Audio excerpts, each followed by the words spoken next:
Rebecca Reusch was a 15-year-old girl from Berlin, Germany, whose disappearance has captured headlines across Europe in recent years. She lived at home with her parents and was the youngest of three sisters. On the evening of Sunday, February 17th, 2019, Rebecca stayed overnight at the home of her eldest sister, who lived with her husband and their young daughter. That night, Rebecca's sister was alone with her child because her husband had been out at a late party with colleagues. Rebecca planned to sleep on the living room couch and head to school the next day, which was scheduled to start later than usual on Monday morning. In the early hours of February 18th, 2019, Rebecca's brother-in-law returned home from the party at around 5:45 a.m. and went to bed. Shortly after, at 7 a.m., Rebecca's sister left for work, taking her daughter with her, leaving Rebecca in the house presumably asleep. Around 7:15 a.m., Rebecca's mother tried calling her, but the call went to voicemail. Phone records later showed that Rebecca's mobile phone was last connected to the home Wi-Fi network around 7:45 a.m.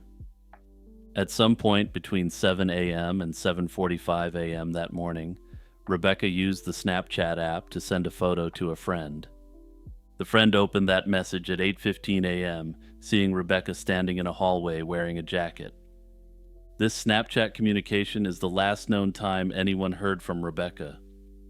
When Rebecca didn't show up for school by 9:40 a.m., it raised alarms. Her family became increasingly concerned when she failed to return home that afternoon. Rebecca's parents reported her missing to the police on the afternoon of February 18th, 2019. It was soon discovered that several of Rebecca's personal belongings were also missing from the house.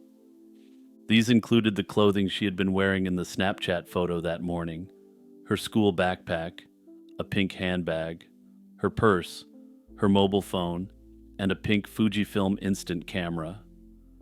Notably, a distinctive purple blanket from her sister's home was also gone. The disappearance of both Rebecca and these items suggested she either left the house with them or they were taken with her, but there were no clear signs of what actually happened.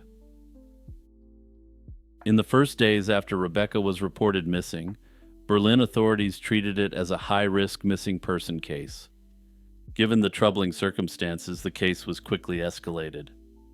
On February 23rd, it was handed over to the city's specialized detectives, indicating that investigators strongly suspected that Rebecca was no longer alive. Despite the lack of a body or definitive evidence of foul play at that point, police publicly stated early on that they did not believe Rebecca left her sister's home alive on February 18th. This belief was based on technical clues, like the last signal from her phone inside the house, and the absence of any verified sighting of her after that morning.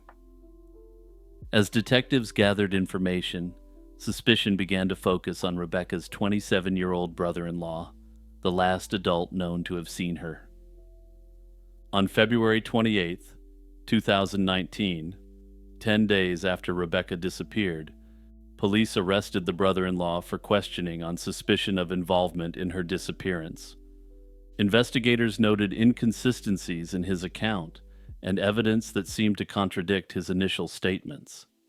He was held in custody briefly, but, due to insufficient evidence to charge him, was released on March 1st. Only a few days later, on March 4th, authorities arrested him a second time as they pursued further leads, but once again they had to release him, on March 22nd, without filing charges. Despite these setbacks, Berlin police made it clear that the brother-in-law remained their primary suspect in this crime. Meanwhile, the search for Rebecca was one of the most extensive in recent German history. In early March 2019, police organized large-scale search operations in areas where they suspected her body might have been taken. On March 6, 2019, investigator Michael Hoffman even appeared on a popular German television program, which is essentially the equivalent to America's Most Wanted. During this broadcast, Hoffman revealed a critical piece of information to the public. Investigators had determined that Rebecca's brother-in-law's car was observed traveling on the A12 Autobahn on the morning of Rebecca's disappearance. The vehicle was again observed late at night on February 19th. This route leads from Berlin toward Poland, and the brother-in-law could not satisfactorily explain why he drove that way on those days. In fact, Rebecca's father, who believes his son-in-law is innocent, cryptically suggested in a television interview that these mysterious drives, quote, are connected to something else. This comment fueled media speculation that the trips might have involved illegal activities unrelated to Rebecca's disappearance, which, if true, might explain the brother-in-law's secrecy. These activities have been speculated to be related to illicit substances, though no evidence corroborates this. Following the highway clue, police concentrated search efforts along the A12 Autobahn corridor. One tip came from a man who recalled seeing a red compact car in a wooded area near an abandoned military facility on the outskirts of Berlin in the Brandenburg region. Further, 2 horseback riders reported seeing a suspicious man in that same area around midday on February 18th. Acting on these leads, between March 7th and March 29th, 2019, hundreds of officers combed through forests, fields, and ponds in Brandenburg searching for any sign of Rebecca. Divers searched lakes, and cadaver-sniffing dogs were deployed. But despite these intensive efforts, no significant evidence or remains were found. While the primary investigation has focused on the brother-in-law, numerous alternative theories have been proposed to explain Rebecca's disappearance. Notably, all of these theories assume that Rebecca left the house alive that morning, contrary to what the police believe. Rebecca was an avid user of social media and a big fan of the K-pop group BTS. Early on, there was speculation that she might have arranged to meet someone she met online on the morning of February 18th. In fact, Rebecca's friends mentioned a boy around her age whom she had chatted with on the internet and who lived in the area. This raised fears that she could have been lured out by someone posing as a friend. Investigators did track down that online acquaintance and questioned him.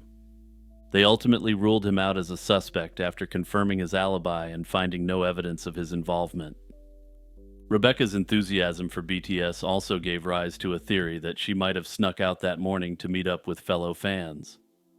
Interestingly, February 18th, 2019, was the birthday of one of BTS's members, and fans sometimes gather or do special activities on such occasions. Rebecca's family themselves has wondered if she had decided to join a fan meetup or some celebratory event, where she ultimately met her untimely end, or was abducted. Another theory is that Rebecca left the house intending to go to school and encountered foul play outside, for example, by an opportunistic abductor or even a trafficker who had stalked her. Berlin police considered the possibility that Rebecca could have been kidnapped by a stranger on her way to school.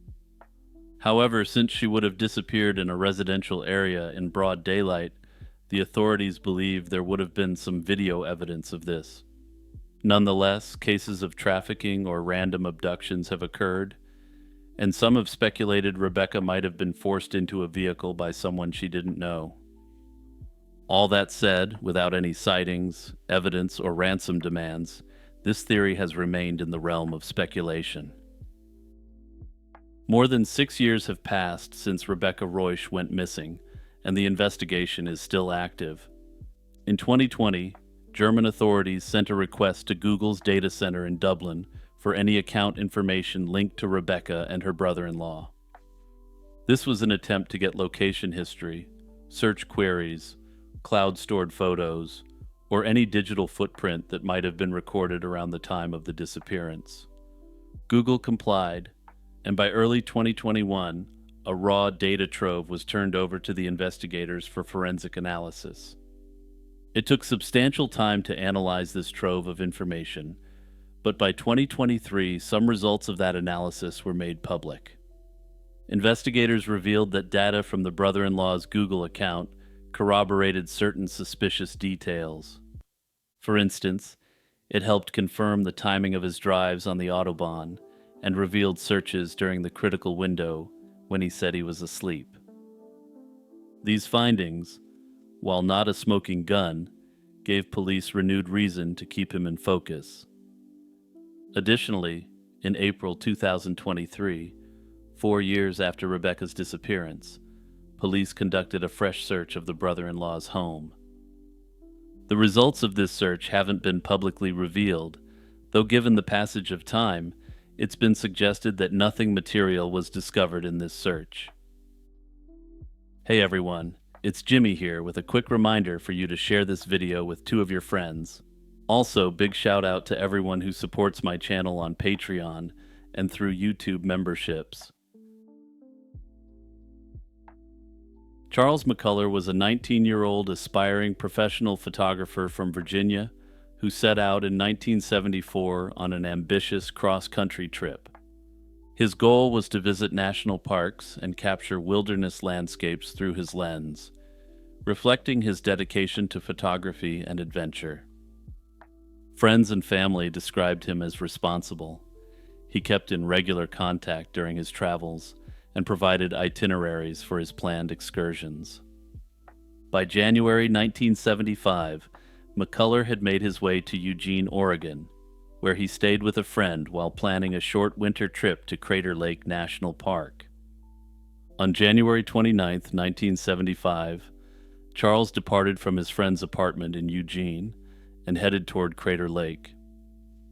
He told his friend that he expected to return by January 31st, and that if he wasn't back by February 1st, he should be reported missing. Equipped with his camera, an orange backpack, and winter clothing, Charles boarded a Greyhound bus heading in the direction of the park. The next day, January 30th, several people reported seeing McCullough in the Diamond Lake area, a resort region about 45 minutes from Crater Lake along his route. In fact, a park ranger later noted that he had given a ride to a young man matching McCullough's description from Diamond Lake to the north entrance of Crater Lake on January 30th. This ride made the ranger the last person confirmed to have seen McCullough alive. Conditions in the park at that time were extremely harsh. Heavy snowfall had blanketed the area. Over 5 feet of fresh snow had fallen in the 2 weeks prior, adding a fresh layer of soft powder to already dense snow. The north entrance road McCullough intended to hike was closed for winter, but he likely attempted to follow it on foot or along a snow-covered trail. Unfortunately, a new storm hit shortly after his arrival. Approximately 3 feet of snow fell around the end of January, which would have rapidly buried tracks and made travel by foot even more treacherous. McCullough failed to return to Eugene as planned, and by February 1st, 1975, his worried friend alerted authorities in Eugene that Charles was missing. Upon the missing person report, local law enforcement and park authorities were notified to watch for McCullough. Oregon State Police distributed missing person posters in bus stations around Eugene, initially suspecting that perhaps McCullough had simply altered his travel plans without informing anyone. In the first days, officials had no solid leads. The winter weather severely hampered search efforts. Deep snow made ground searches in the park nearly impossible in February. Still, initial patrols and overflights were conducted. There was no trace of McCullough in the park's accessible areas, and some investigators wondered if he might have left the area entirely. 2 weeks after Charles went missing, his father, also named Charles, flew out to Oregon to take an active role in the search. The elder Charles was determined to find his son. He coordinated with park rangers and even conducted his own extensive searches focused on Crater Lake's northern section, near where Charles was last seen. Through the spring and summer of 1975, McCullough's father essentially camped out in the park, organizing search parties and scouring the wilderness for any sign of his son. All the while, Charles's family kept pressing for more action. In frustration, a family member even wrote to U.S. Senator William L. Scott in March 1976 complaining that the FBI would not assist. The FBI had replied that they had no jurisdiction in a routine missing persons case without evidence of kidnapping. After more than a year and a half with no answers, a breakthrough finally came in October 1976. On October 13, 1976, two hikers from Texas were navigating the remote west side of Crater Lake National Park. As they were hiking along, they stumbled upon an old, weathered backpack in a secluded boggy canyon. They had assumed that the backpack was merely lost property from some hiker, so they brought it to park rangers the next day, thinking nothing more of it. Inside, rangers found a set of keys, one of which appeared to fit a Volkswagen vehicle, the same make of car owned by Charles. This immediately raised eyebrows. Acting on this clue, park rangers organized a search of the area where the pack was found. On October 14, 1976, a mounted patrol discovered human remains scattered down a steep embankment in the wilderness. The remains were in an advanced state of decomposition and had clearly been disturbed by animals and the elements. Rangers found portions of a human skeleton, including a skull and a lower jawbone, as well as a few other bones and personal items near a creek bed. The site was roughly 5 to 6 miles from the nearest road, and about 12 miles, by trail, from the point where Charles had likely set out. To put it simply, this location was located extremely deep inside difficult backcountry terrain. Dental charts for McCullough were already on file from the earlier investigation, and indeed the teeth in the recovered skull matched Charles's dental records, confirming the identity. Investigators from the Oregon State Police joined park officials at the recovery scene to look for any additional evidence or clues to what happened. Notably, some key items were missing. McCullough's wallet and his valuable camera equipment were nowhere to be found. Also absent were larger bones of the arms, legs, and torso, as well as his coat and boots. Further, the remains that were present showed no obvious signs of trauma. After examination, the authorities announced that the probable cause of death was exposure to the elements. With the discovery of Charles McCullough's body, the search ended, but the case was far from closed, as many questions lingered about how he met his end in such an unlikely location. From the outset, park officials leaned toward a tragic accident as the explanation for McCullough's death. The official investigation found no evidence of foul play, though, as I'm about to get to, this would not be without controversy. The scenario proposed was that Charles McCullough got caught in a severe winter situation and succumbed to hypothermia or related natural causes while trying to find his way back. This theory is supported by several facts. He was not equipped for overnight survival in deep snow, and he had no snowshoes or similar equipment.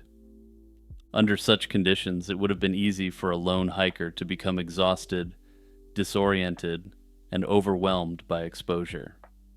Rangers noted that hypothermia can induce paradoxical undressing, a phenomenon where a freezing victim irrationally feels overheated and removes clothing. This could explain why McCullough's pants were found unbuckled and why his jacket or shirt were never located. Scavenging by wildlife over many months could account for the scattered and incomplete remains. In short, the official view was that Charles McCullough likely perished in a snowstorm, and his body naturally deteriorated in the wild. However, McCullough's family, and some outside observers, have questioned the official narrative, proposing alternative theories. Charles's father never believed that his son's death was simply a mishap. He pointed to the fact that none of Charles's expensive camera gear or cash was ever recovered as a sign that someone might have robbed and harmed him. Notably, Charles had hitchhiked with expensive camera equipment and money, and some have speculated that he may have been slain and dumped in an extremely remote area. What keeps the disappearance of Charles McCullough an enduring mystery are the aspects of the case that still defy easy explanation. First and foremost is the distance. McCuller's remains were found roughly 12 miles from the trailhead where he likely started. This area is rough backcountry under normal circumstances. However, at the time of his disappearance, this entire area was buried under many feet of snow. Seasoned outdoorsmen assert that it would have been virtually impossible for him to cover that ground on foot in those conditions. As you'll recall, Charles didn't have the necessary equipment to handle that sort of terrain, such as snowshoes or cross-country skis. How Charles managed to end up so far off course, in a canyon so remote that even park rangers rarely went there, remains unknown. Some have speculated that the only way he could have conceivably got to the location is if he was transported by snowmobile. Another unresolved element is the absence of key belongings. Charles McCuller was traveling with high-end camera equipment and personal effects like his wallet and cash. Despite extensive searches after the discovery of his remains, none of those items were ever found. If McCuller simply got lost and died, one would expect to find his camera near his body, yet it was missing. In the end, the disappearance of Charles McCuller in 1975 remains an open-ended case. Officially, his death is attributed to the unforgiving forces of nature in the Oregon backcountry. Unofficially, many still wonder if there was more to the story that we will never know. Last Thursdayism is a provocative philosophical thought experiment which suggests that the entire universe was created only last Thursday. In other words, everything we think we know about the past, from ancient fossils to our childhood recollections, was implanted at creation. The idea is not put forward as a serious belief about reality, but rather as a reductio ad absurdum, or reduction to absurdity, argument. By positing an extreme scenario that cannot be disproven, Last Thursdayism highlights deep questions about how we know what we know. It challenges our assumptions about memory, evidence, and the age of the world in order to illuminate issues in epistemology, the theory of knowledge, and the philosophy of science.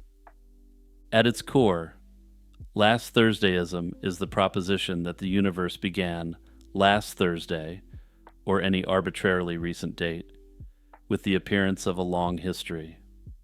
According to this hypothesis, the world seems billions of years old, only because it was created to look that way.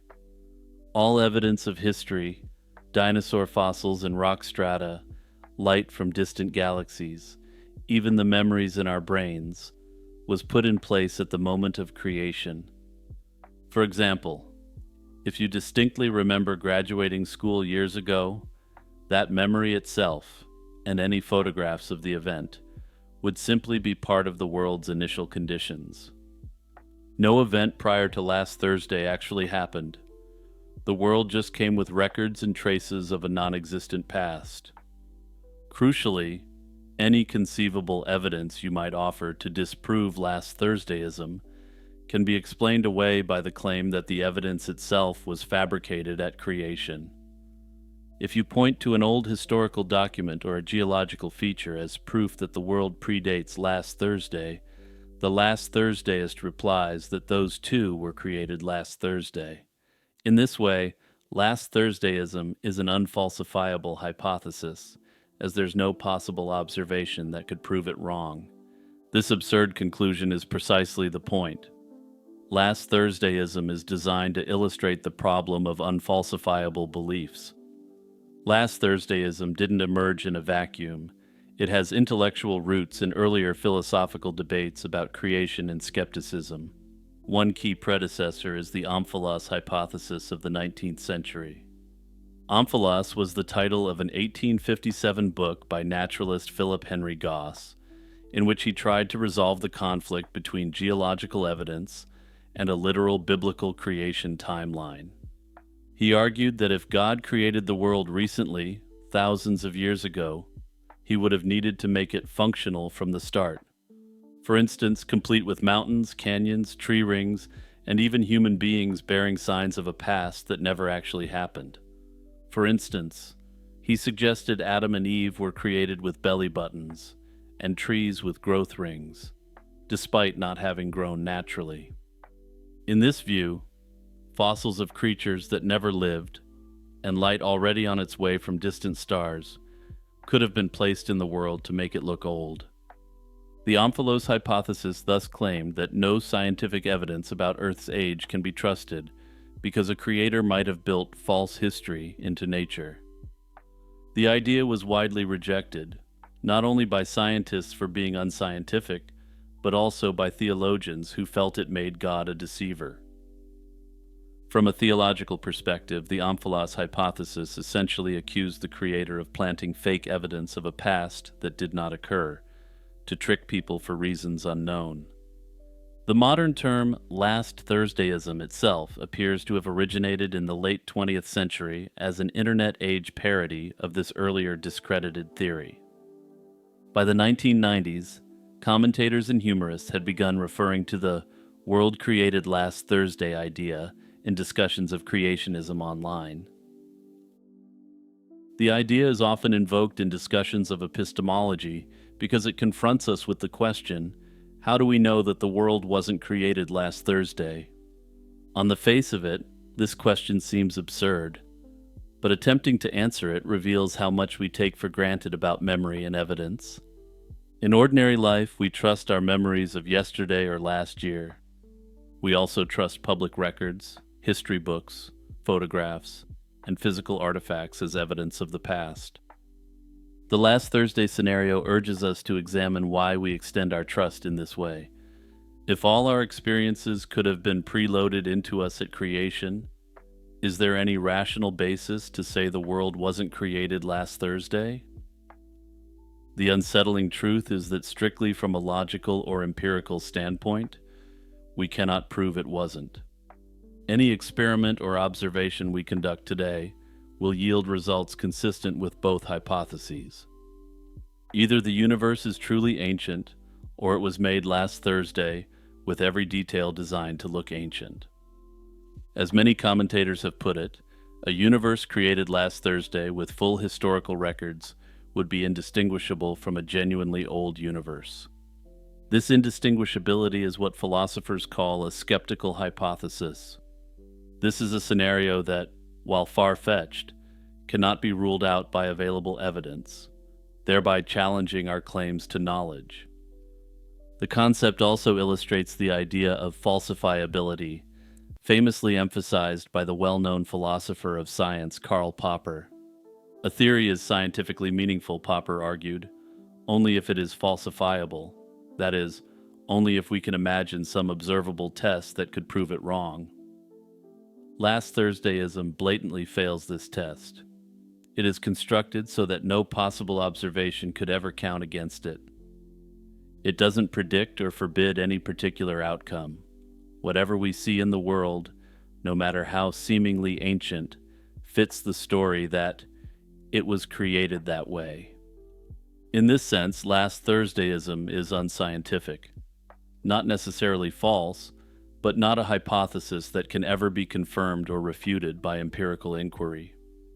As a result, many thinkers adopt a pragmatic stance akin to Occam's razor. The simpler explanation is overwhelmingly preferred, since positing an elaborate last Thursday creation introduces an unnecessary layer of deception without any gain in explanatory power. In the winter of 1946, a quiet New England town became the center of a baffling mystery. 18-year-old Paula Weldon, a sophomore at Bennington College in Vermont, set off for an afternoon hike and was never seen again. Her sudden vanishing on December 1st, 1946, sparked one of the largest searches in Vermont's history. Paula Weldon was, by all accounts, an intelligent and friendly young woman. She was the eldest of 4 daughters of an accomplished engineer from Stamford, Connecticut, and had a promising future ahead of her. At Bennington College, Paula was known for her artistic interests and had recently developed a passion for gardening and plant life. Despite this outwardly bright disposition, those close to Paula noted that she had been feeling a bit blue in the days leading up to her disappearance. In fact, she had opted not to go home for Thanksgiving just a week earlier, after a disagreement with her father. The two had argued about a young man Paula had been seeing, a boyfriend who her father disapproved of. This tension, coupled with Paula's subdued mood, would later feed into various theories about what might have happened to her. But on that first Sunday of December, 1946, nothing seemed amiss, as Paula decided to take a study break and get some fresh air. That Sunday, Paula worked an early shift in the campus dining hall, then returned to her dormitory on campus in the early afternoon. Around 2:45 p.m., she told her roommate, Elizabeth Johnson, that she was taking a study break and going for a long walk. She didn't specify exactly where she was headed, but being a mild day for early December, a hike in the surrounding woods seemed plausible. She didn't take any spare clothes or gear for a long trip. No backpack, no money, no overnight provisions, indicating she expected to be back within a few hours. Wearing a red coat in the woods might normally make someone more visible, yet that striking red jacket would soon become a haunting detail in her story. Eyewitness accounts later helped piece together Paula's movements that afternoon. Leaving campus, Paula walked down the long college driveway to the main road and began hitchhiking toward the trailheads outside of town. A driver, a local contractor heading east on Route 9, picked up a young woman matching Paula's description near the Bennington campus entrance. He led her out near Woodford Hollow, close to the start of the Long Trail, a popular long-distance hiking trail that cuts through the Green Mountains. Interestingly, the distinctive red jacket stuck out to the driver. From there, Paula continued on foot. Several people reported seeing a girl in a red coat along the road and at the trail entrance. One group of hikers later recalled crossing paths with Paula as they were coming down the trail, and she was going up. Again, she stood out because she was wearing her very distinctive red coat. They remembered her asking for directions about the long trail and how to follow it north toward Glastonbury Mountain. These hikers, aware that dusk was approaching, had cautioned Paula that the day was ending, and she wasn't dressed for an extended hike in the coming cold. Paula nevertheless pressed on up the trail alone. As daylight faded on that quiet woodland path, she was observed walking northward near an area known as Harbor Road. That was the last confirmed sighting of Paula Weldon. She headed into the woods as the sun went down and the darkness of a December night closed in. And somehow, in that brief span of time, Paula vanished. When Paula failed to return to campus that night, it didn't immediately raise alarm. Students often studied late or stayed with friends. Her roommate assumed Paula might be cramming at the library or had spontaneously gone to visit someone. But by the next morning, on Monday, Paula still hadn't returned, which was deeply out of character. Concern quickly mounted, and the college administration was notified, and they in turn alerted local authorities. The search for Paula Weldon rapidly became a massive operation. Bennington College suspended classes so that students and faculty could help scour the campus and surrounding areas. Police from nearby areas, firefighters, and hundreds of local volunteers joined the effort. The Vermont National Guard even dispatched troops to assist in combing the wilderness. The search parties concentrated on the Long Trail area where Paula had been seen. They trudged through woods, waded across streams, and poked into every area they could find. Plans were made for aerial searches, and small planes flew over the forested hills, looking for any bright red dot that might be Paula's coat. The weather had turned frigid, and at night a dusting of snow covered the ground, complicating the effort. Despite the manpower and the urgent determination, no trace of Paula was found. Not a shoe print, not a shred of cloth. It was as if she had stepped off the trail and simply disappeared into thin air. News of the missing Bennington College sophomore spread quickly, capturing regional attention.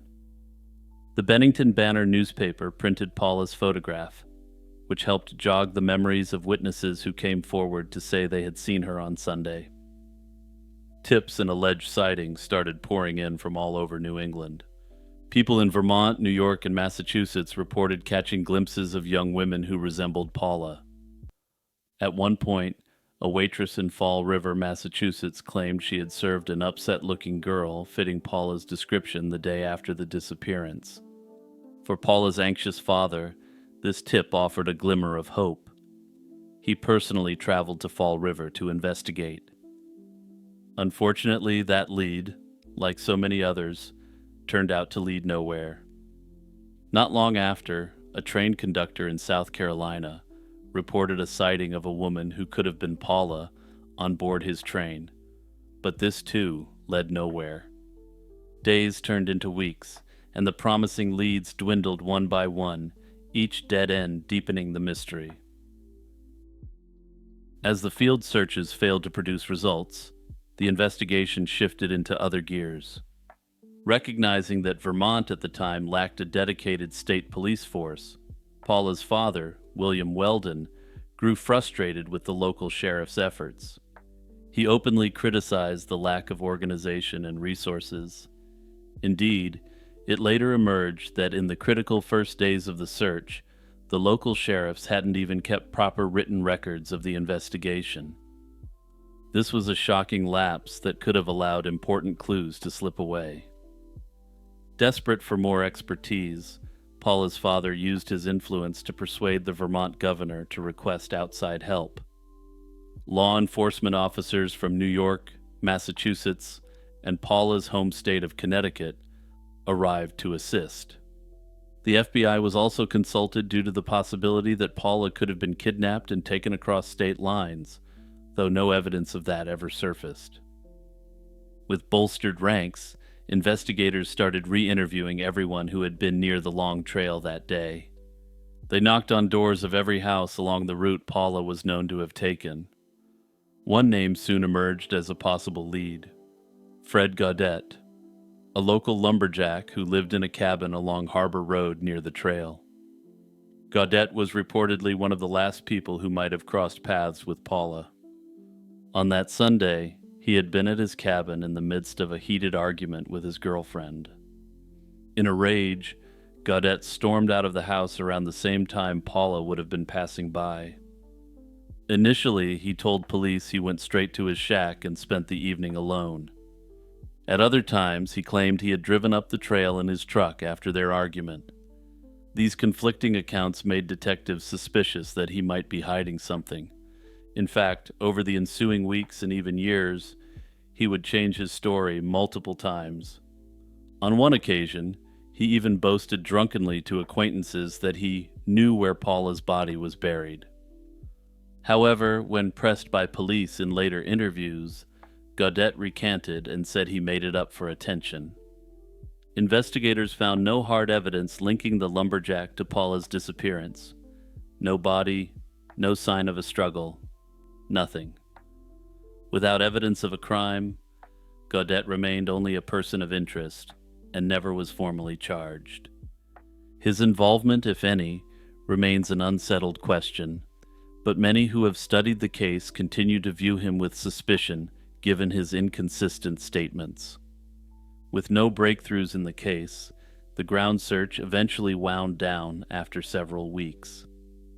By mid-December 1946, many volunteers had gone home, and snow had blanketed the Green Mountains, making further searching futile until spring. Paula's father, exhausted and heartsick, left Vermont around December 16th to return to Connecticut, bitterly disappointed at not finding his daughter. Small-scale searches would continue into January, and when the snows melted the following spring, teams once again ventured onto the long trail again, hoping to find a clue, but in vain. Early on, many who knew Paula feared she had simply gotten lost or injured on the trail. Perhaps she had strayed from the path, fallen into a ravine or hidden crevice, or succumbed to the cold when night fell. It's true that December nights in Vermont can be unforgiving. temperatures can drop well below freezing. Dressed lightly and caught in darkness, Paula could have become disoriented, maybe suffering hypothermia. If she had gotten hurt or lost, one would expect searchers to eventually find a trace. Yet the complete lack of any physical evidence lent doubt to the simple lost hiker theory. The most unsettling theory, and the one that law enforcement often leans toward in such cases, is foul play. Perhaps Paula encountered the wrong person in the woods that day. If someone harmed Paula, it could explain why no trace of her was found. The remote Long Trail area, with its dense woods and abandoned old logging roads, could conceal a crime. While Fred Gaudet is a prime suspect, some have proposed the idea of a possible serial predator. In a 5-year span from 1945 to 1950, 5 people vanished in the same Vermont wilderness without a trace. This chilling potential pattern would later inspire local lore about the so-called Bennington Triangle, a place where some eerie force or unknown serial perpetrator might be at work. Meanwhile, Paula's family had to carry on without answers. Eventually, Paula was declared legally dead in absentia, but not until years later, when hope of her return had faded and legal matters had to be settled. Today, nearly 80 years later, the disappearance of Paula Weldon remains open in the Vermont State Police files, officially unsolved. The Sankabetsu brown bear incident of December 1915 stands as the worst animal attack in Japan's recorded history. Notably in Japanese, this event has gone on to be known, in translation, as the Brown Bear Storm, indicating the ferocity of the ursine onslaught which occurred. Over the course of 6 days in a remote Hokkaido settlement, a single male Usuri brown bear terrorized villagers, slaying 7 people and injuring 3 others. Sankabetsu in 1915 was a newly settled pioneer hamlet in Hokkaido's rugged interior. Few people lived there, and the area's forests were habitat to Hokkaido's native brown bears. Encounters with wildlife were common on the frontier, especially as settlers cleared land and bears foraged near farms. In mid-November 1915, local farmer Ikeda Tomizo and his family had their first run-in with a large male brown bear. At dawn one morning, the bear appeared at the Ikeda homestead, startling the family horse. The bear stole some harvested corn, but fled back into the woods when confronted. Recognizing the potential danger to people and livestock, Ikeda and a group of experienced bear hunters kept watch for the bear's return. The bear did return on November 30th, and the hunters shot at it, wounding the animal but failing to bring it down. They tracked blood trails toward the mountains until a snowstorm forced them to turn back. Believing a wounded bear would likely avoid further human contact, the villagers hoped the threat had passed. Unfortunately for the locals, they were mistaken, and this wounded bear was about to strike back in a big way. On the morning of December 9th, 1915, the large brown bear suddenly appeared at the Ota family's house, the first in a series of deadly incursions. Inside were Abe Mayu, a farmer's wife, and an infant named Hasumi Mikio, whom she was babysitting. The bear burst into the house and mauled the baby with furious anger. Mayu fought back desperately. It said she threw firewood at the bear, and then tried to flee. The enraged bear easily overtook Mayu, mauling her, and dragged her off into the surrounding forest. When other villagers arrived at the scene, they found a horrific sight. Blood pooled on the floorboards of the house, described by witnesses as resembling a slaughterhouse. News of the attack spread quickly through the settlement. By that evening, armed villagers gathered at the Ota home, fearing the bear would return. Around 8 p.m., the bear indeed crept back to the Ota property under cover of darkness. The men on guard were tense and panicked at the bear's reappearance. One villager managed a panicked shot, but the bear slipped away into the night before the hastily organized militia could bring it down. In the early pre-dawn hours of December 10th, a search party of about 30 men ventured into the woods to find the bear and recover Mayu's body. They found a disturbing scene. The bear had stashed Mayu's remains under the snow near a fir tree, apparently to preserve the meat for later consumption. This discovery confirmed their worst fear. The bear was actively treating humans as prey. The group pressed on and soon encountered the bear, still very close to the village. 5 men opened fire, and one bullet struck the bear, causing it to retreat with a wound. That night, the worst came to pass. Many women and children from the area had sought refuge at the home of the Miyuke family, considered safer because it was being guarded by armed men after the prior day's attack. Miyuke Yao was there with her children, as were members of the neighboring Saito family. Most of the guards, however, had rushed off upon news that the bear was seen back at the Ota farm that evening, leaving the Miyuke house virtually unprotected. Sometime late on December 10th, the bear silently approached the Miyuke homestead. Yao, carrying her infant son Umakichi on her back, heard a rumble outside. Before she could react, the bear smashed through a window into the house. The disturbance upset the hearth. The cooking pot overturned and doused the fire, and the only oil lamp was knocked over, plunging the crowded home into darkness. Yao tried to flee with her children, but her young son Yujiro clung to her legs in terror, tripping her as they ran. The bear seized Yao, biting into Umakichi as well.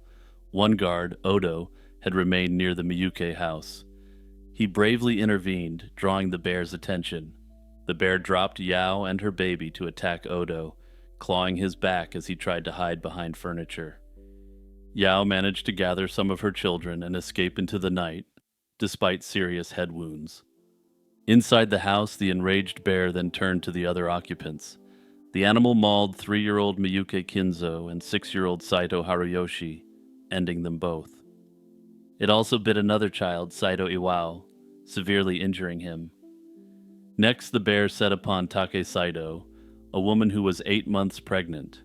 And for the sake of everyone watching, I'm going to leave what happened next to your imagination. Outside, Yao, badly injured but alive, encountered the returning guardsmen and alerted them to the carnage at her home. When the rescuers arrived, they heard the bear still snarling and smashing inside the dark house. Assuming no one could have survived, some proposed burning the house down to incinerate the bear. However, Yao, holding out hope that some of the little ones were alive, thankfully forbade it. Instead, the men devised a plan. They split into 2 teams, one at the front door and one at the back of the house.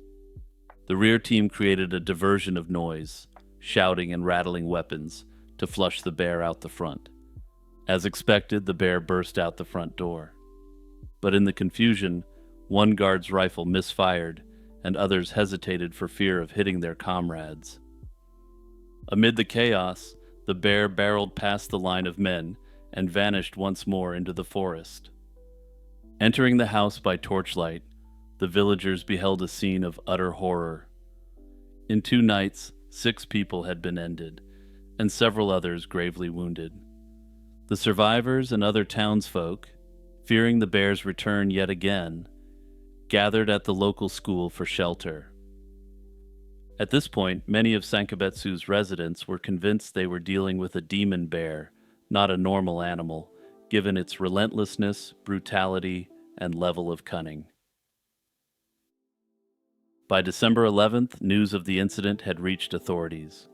Local officials sent out a group of experienced hunters and trackers to bring the bear in, including a locally renowned elite bear hunter. One extremely controversial idea was to use a victim's corpse as bait to lure the creature into a trap, since the bear had dragged off bodies before. This proposal was understandably met with outrage by the bereaved families, and was ultimately abandoned after an attempt failed to draw the bear out of hiding. For 2 days, the bear eluded search parties, though it did raid empty houses for winter food stores, as evidenced by ransacked provisions. On the night of December 13th, hunters thought they spotted a moving shadow near an ice bridge checkpoint and opened fire. They later found bear tracks and drops of blood, suggesting the demon bear had been wounded once more, but that he continued to prowl the area. By the morning of December 14th, heavy snow was imminent, threatening to erase the bear's tracks. The hunting team knew this might be their last chance before winter storms. An elite hunter and a local guide set off into the forest to track the bear immediately, choosing to move as a pair for speed and stealth rather than as a larger group. This was dangerous, but having too large a party would potentially alert the bear. Before long, they found the bear peacefully resting near a Japanese oak tree. The hunter got within 60 feet and took careful aim before he started blasting. His first shot hit the bear's heart, and a second shot struck its head, finally bringing the great beast down for good. In the aftermath, the bear's size and condition were noted with astonishment. It weighed about 750 pounds and measured almost 9 feet tall, enormous for an Ussuri brown bear, indicating a healthy adult in its prime. A necropsy of the bear confirmed the gruesome truth. Human remains were found in its stomach. Villagers, enraged and grief-stricken, took a form of revenge by later dismembering and eating the bear's meat, an act meant to quote-unquote settle the score with the man-eater. Ultimately, the villagers had come to believe that the bear was a supernatural force, and the village was largely abandoned in the years that followed. Interestingly, a 6-year-old boy who witnessed the bear attacks, Haruyoshi Okawa, vowed revenge on bears as a whole. Over the course of his life, he went on to claim the lives of 102 Ussuri brown bears. The Sankabetsu incident naturally raised the question, why did this particular bear behave so aggressively and persistently? Several theories and contributing factors have been discussed by historians and wildlife experts.